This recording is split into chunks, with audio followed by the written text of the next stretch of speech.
अरुणजी, ज्या पद्धतीचे तर्क येत आहेत, जे आकडे येत आहेत, ते पाहता तुम्हाला वाटतंय की मनसे प्राप्त स्थितीमध्ये एखादा चांगला आकडा गाठू शकते?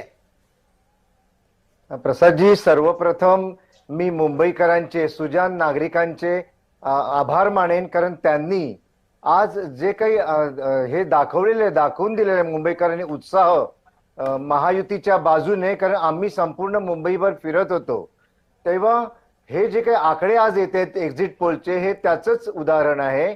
हा अभ्यासपूर्वक एक्झिट पोल आज मांडला गेलेला आहे विविध संस्थांमार्फत. राहिली दुसरी गोष्ट, मनसे बद्दल आपण मला विचारलं की मनसे हा चांगला आकडा गाठेल का.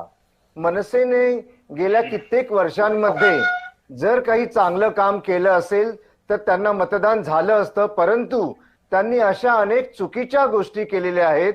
त्यामुळे या मुंबईची जनता किंवा या महाराष्ट्राच्या जनतेने तर दाखवूनच दिलेलं आहे की त्यांना 10चा आकडा सुद्धा क्रॉस करता येणार नाही. हा माझा शब्द आपण लक्षात ठेवावा.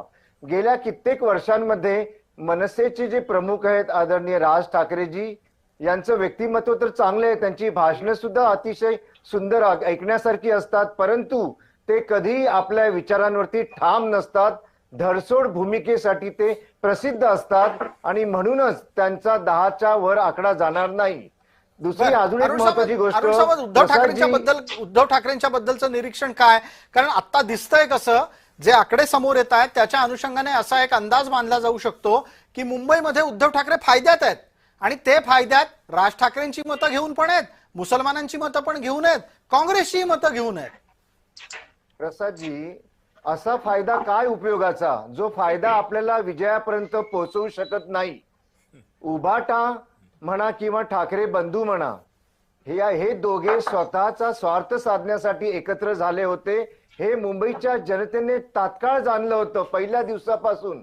कारण जे लोक 20 वर्षांपासून एकमेकाचे कपडे उतरविण्यामध्ये मशगूल होते, मुंबईच्या विकासाच्या आड येत होते, यांनी निवडणुका ह्या लढण्याकरता असतात हे विसरूनच गेले होते.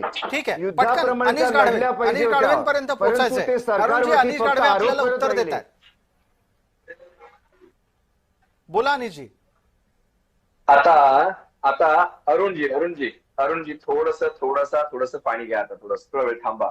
शिंदे टोळीच्या मी आता टोळी हा शब्द यासाठी वापरतो आणि जाणीवपूर्वक वापरतो कारण यांनी वारंवार इथे उबाटा असा उल्लेख केलेला आहे. जर यांना नाव उच्चारायचंय शिवसेना उद्धव बाळासाहेब ठाकरे उच्चारावं. जर हे उबाटा बोलणार असेल तर यांना मी शिंदे टोळी म्हणेल आणि भाजपाकडून जे कोणी असेल त्यांनी जर शिवसेना उद्धव बाळासाहेब ठाकरे हे नाव नाही उच्चारलं तर मी कमळी म्हणेल. मी त्यांच्यावर त्यांची चॉईस सोडतोय सध्या. त्यांना काय करणार तुम्ही सध्या तरी शिंदे टोळीच्या अरुण सावंतांना मी सांगतो ज्या काय म्हणताय नाही तुम्ही काय करणार जर शिवसेना उभाठा म्हटलं तर काय करणार असं सध्या तरी शिंदे टोळीच्या बोला नाही जर आम्हाला उभाटा म्हणताय तर तुमचं उच्चारण मी कमळी असं करेल आणि ह्यांचं शिंदे टोळी असं करेल. त्यामुळे तुम्ही ठरवा तुम्हाला शिंदे टोळी आणि कमळी असं म्हणलेलं आवडणार आहे का लाईव्ह मीडियावर, तर तुम्ही सन्मानपूर्वक पक्षाच्या नावाचा उल्लेख करावा प्रथम. ठीक आहे, पुढे जाऊन आता तुमच्या मुद्द्यांना उत्तर देतो. 365 दिवसांमध्ये 5 दिवस बाहेर पडले. मला वाटतं वाघसाहेब म्हणाले 365 दिवसातून 5 दिवस बाहेर पडतात. मुंबई उत्तर पश्चिमची 47 मतांची जागा जिंकलात ना तुम्ही, किंवा रत्नागिरी रायगडची जागा जिंकलात, बुलढाण्याची जागा जिंकलात, किंवा हातकणंगलेची जागा जिंकलात, किंवा ठाणे किंवा कल्याणची जागा जिंकलात ना, जो डिफरन्स आहे ना डिफरन्स तो मनसेचा होता. ते 7-8 खासदार आहेत ना त्याच्यावर मोदीजींना टेकू लागलेला आहे तिकडे वरती. एवढं त्यांचं उपकाराची परतफेड अशी अपकाराने करू नका ही माझी विनंती राहील. काही का असे ना बिनशर्त पाठिंब्यावर तुमचे 7 ते 8 खासदार वाढलेले आहेत. नाहीतर आज त्या 7-8 खासदारांचं वजन निघालं असतं ना, तिकडे जनता दल युनायटेड आणि तिकडे तेलुगू देसम पक्ष सुद्धा बाहेर बाजूला झाला असता. कारण डिफरन्स फार कमी राहतो. 12 ते 13 जागांवर तुमचा डिफरन्स येत होता. जाऊ द्या, त्या विषयात जात नाही मी. दरसोड भूमिकांचं बोलताय. प्रकाश वाघ मगाशी म्हणताना म्हणाले की आधी हिंदू होईल नंतर मराठी होईल. आधी आपल्या भूमिका मराठी आहे की हिंदू आहेत याच्यावर या आणि मग धरसोड भूमिकांचा आपण इथे उच्चार करा. सगळ्यात प्रथम प्रकाश वाघांना माझा एक साधा प्रश्न आहे, तुमचा धर्म नेमका कुठचा? आपत धर्म की तुमचा शाश्वत धर्म आहे नेमका? आपत धर्म शाश्वत धर्म काहीतरी वेगळं सांगतो किंवा मग ते चक्की पिसिंग काहीतरी वेगळं सांगतं. नाही, नो, नेव्हर, राष्ट्रवादी काँग्रेस पक्षाची समजुता नाही, नो, नेव्हर, हे आम्हाला तुम्ही भर मीडियावर ना म्हणजे तुमच्या तोंडून हे ऐकणं आता आम्हाला ते थोडंसं हास्यास्पद वाटतं. किरीट सोमय्या कुठे? भ्रष्टाचारांवर तुम्ही ठीक बोलता, आहे. मुंबईच्या आपण भ्रष्टाचारावर बोलता. आपण मुंबईच्या आकड्यांवर बोलायचं का अनिलजी? रिक्रुटमेंट पूर्ण अनिलजी, अनेक संदर्भ आपल्याला आठवत आहेत, आपण अनेक संदर्भ पटापटा देता पण आहात. एकदा आम्ही जिंकलो. विधानसभेमध्ये जर पाहिलं तर साधारण आम्ही 15 आणि 5 म्हणजे 20 अधिक 1 21 जागांवर आम्ही जिंकलो. पर्सेंटेज वाढलं. शिवसेना उद्धव बाळासाहेब ठाकरे, गाडवे साहेब मी संपूर्ण नाव घेतोय, मला कमळी बिंबळी म्हणू नका, कारण तुम्हाला सवय आहे कधी साटमला चाटम म्हणायची आणि अण्णा मलईला रसमलई म्हणायची, तर मी म्हणून मुद्दाम नाव घेतोय.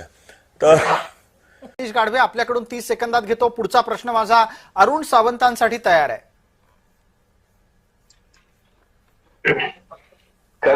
खर तर माझं मी 15 सेकंड मध्ये पूर्ण करतो. मगाशी अरुण सावंतांनी एक उल्लेख केला होता की मुंबईकर विकासाचा उपभोग घेतायत. मला पटकन तोंडपाठ 5 कामं विकासाची सांगावी आणि सांगावं ह्या गोष्टींचा उपभोग घेतला. पटकन लाईव्ह व्हिडिओ पटकन सांगावं कुठल्या गोष्टींचा उपभोग घेतला. अनिशजी, अरुण सावंतांनी पटकन सांगावं कुठल्या गोष्टींचा उपभोग ऐका घेतला. अनिशजी ऐका, आता या मुंबईमध्ये आपण जे गेले 10-1 दिवस जे मोठा ढोल पिटतात तुमचे युवराज की आम्ही केलं, परंतु सत्य काय हे जनतेला माहिती. जो कोस्टल रोडवरून जे तुम्ही रोज जात असता ना, हा कोस्टल रोडचं तुम्ही साधं परमिशन सुद्धा आणू शकले नव्हता आणि म्हणे की आम्ही केलं. तो आम्ही केलेला आहे आणि तो मुंबईकर आज उपभोगत आहेत. MTHL आम्ही केलेलं आहे, तो आज मुंबईकर उपभोगत आहेत.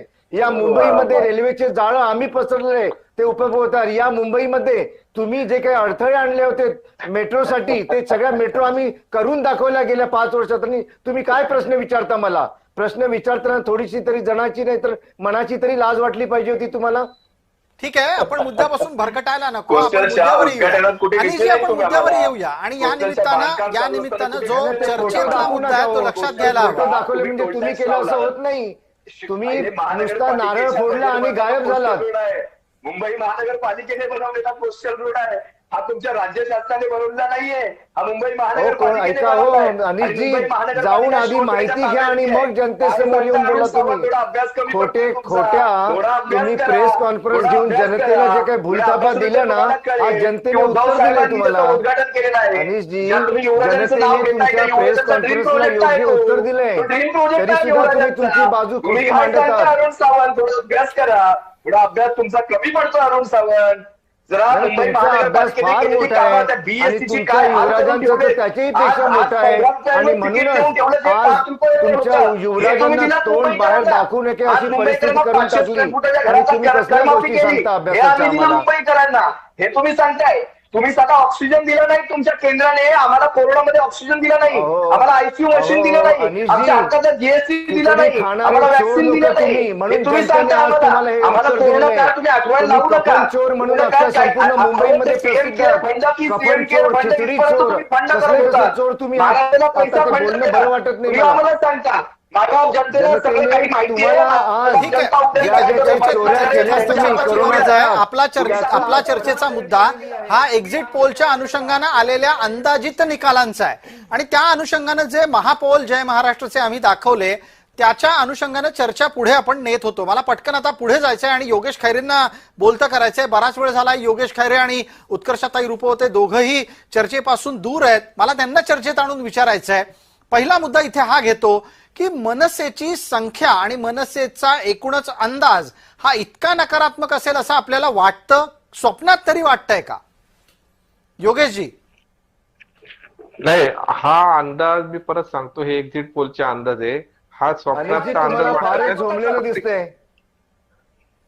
अनिशजी यांना फार थोडं झोंबलेलं दिसतंय. अरुणजी थोडं थांबा. एकदा योगेश विकासाच्या खैरे बोलतात. विकासाच्या मुद्द्यावर खोटं बोलणं बंद करायचं. झोमणार म्हणजे बरोबर. ज्या गोष्टी अनिशजी, आता केल्या त्या 5 ठासून वर्ष सांगायला काम करा लागतात. जरा. आम्ही पुढील महानगरपालिकेची 5 वर्ष 6 कामावर लक्ष द्या. तुमच्या कुठल्या पुढील 5 महानगरपालिकेमध्ये वर्ष एखाद्या काम गावात करा सांगा. आणि मग महानगरपालिकेची आमची 5 धरणं आहेत मुंबई महानगरपालिकेची. तुम्ही कुठलं धरण ठाणे महानगरपालिकेत बांधलं सांगा. साध्या नागपूर निवडणुकांना महानगरपालिकेत सुद्धा बांधलं तुम्ही सांगा. कॅन्डिडेट उभे सांगा करत बरं. नाही. तुमचे सांगा काय हाल बरं. झाले नगर परिषदांमध्ये? हा, कॅन्डिडेट चोरायची कामं तुम्ही करता. काय हाल झाले? ठाण्यामध्ये मी दिलेले माझ्या हातून दिलेले ठीक आहे, मी चर्चेत हस्तक्षेप करतो आणि परत योगेश खैरे यांच्यापर्यंत जातोय. मला वाटतं या दोन्ही मान्यवरांना लक्षात घ्यायला हवं. इतरही मान्यवर आहेत चर्चेमध्ये, त्यांच्यापर्यंत प्रश्न पोहोचला होता, त्यांची उत्तरं येत आहेत. अनिशजी आणि त्याचबरोबर अरुणजी थोडंसं थांबा, मी पुढच्या मुद्द्यापर्यंत आपल्यासाठी पोहोचेन. योगेश खैरे, स्वप्नात तरी वाटलं होतं का इतका वाईट परफॉर्मन्स मुंबईमध्ये मनसेचा असू शकतो? जे अंदाजित आकडे त्या आधारे बोला आता.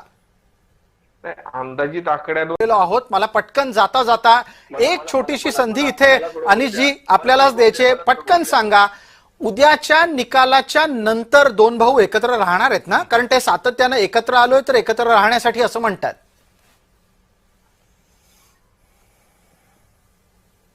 माझ्याशी बोलताय? बिलकुल बिलकुल अनिशजी, आपल्याशीच बोललो. माझ्याशी ओके ओके.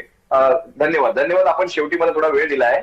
पण सर्वप्रथम मी ह्याच्यावर उत्तर देतोच तुम्हाला की एकत्र राहणार आहेत का. पण सर्वप्रथम अवधूत वाघ यांना मी त्यांना आठवण करून देतो, ते एका पक्षाचे प्रवक्ते आहेत आणि प्रवक्त्यांनी किती अभ्यासपूर्ण बोललं पाहिजे. आपण व्हॉट्सअप युनिव्हर्सिटीवर चालू नका. ज्या केसचा आपण उल्लेख केला अविनाश जाधवांच्या, असा कुठलाही निर्णय कोर्टाने दिलेलाच नाही. दुसरी गोष्ट, दंड नावाचा प्रकार सुद्धा नाही. ते सगळ्या मॉर्क केलेल्या बातम्या पसरत होत्या. आपण ते व्हॉट्सअप युनिव्हर्सिटीत अवधूतजी बेट मगाशी प्रसाद सर म्हणाले तुम्ही बेट लावता का उद्या किती जागा येतील, आता माझ्याशी बेट लावता का, अशी कुठली तुम्ही अभ्यास करा. आणि जर तुम्ही हरलात तर मला वैयक्तिक फोन करा. तुमच्याकडे माझा फोन नंबर सुद्धा असेल किंवा माझ्याकडे तुमचा फोन नंबर आहे, मी तुम्हाला फोन करेन. अशी कुठलीही बातमी नसताना आपण फक्त व्हॉट्सअपवर किंवा इकडे तिकडे आलेल्या बातम्यांवर अशी बातमी लाईव्ह मीडियावर कमीत कमी प्रवक्त्यांनी तरी अभ्यासपूर्ण बोलावं, हे माझा तुम्हाला सल्ला आहे. राहिला प्रश्न भविष्यात आपण एकत्र राहणार आहोत का, तर होय. हे ठाकरे बंधू आज फक्त निवडणुकांपुरते नाहीयेत, सदैव एकत्र राहण्यासाठी आलेले आहेत आणि महाराष्ट्राच्या हितासाठी एकत्र आलेले आहेत. निवडणुका हरणं जिंकणं हा एक वेगळा भाग असतो, पण त्यानंतर सुद्धा आज 25 वर्ष भारतीय जनता पक्षासोबत आम्ही हरत जिंकत आम्ही 25 वर्षाचा काळ काढलेला आहे. आज कदाचित त्यांना त्याचा विसर पडला असू शकतो, पण आम्हाला माहितीये युत्या आघाड्या ह्या कशा टिकवायच्या असतात. प्रतिकूल परिस्थितीमध्ये ज्यावेळेस बाळासाहेब नसताना आम्हाला एकट्याने निवडणूक लढण्याची जी पाळी आणली होती भारतीय जनता पक्षाने, आणि तोही काळ विसरलेलो नाहीये. जाऊ द्या, त्या विषयात मी जात नाही, पण तुमच्या प्रश्नाला मी उत्तर दिलं. ठीक आहे अनिशजी, आपण असं म्हणालात की हारत जिंकत असताना आपण 25 वर्ष भारतीय जनता पार्टीच्या सोबत राहिलात, पण तुमचे पक्षप्रमुख काय बोलून गेले, 25 वर्ष सडली युतीमध्ये. ठीक आहे, हा मुद्दा वेगळा असू शकतो. जाता जाता एक पटकन मुद्दा घेऊयात. अरुण सावंत, शेवटचा मुद्दा आहे. आपण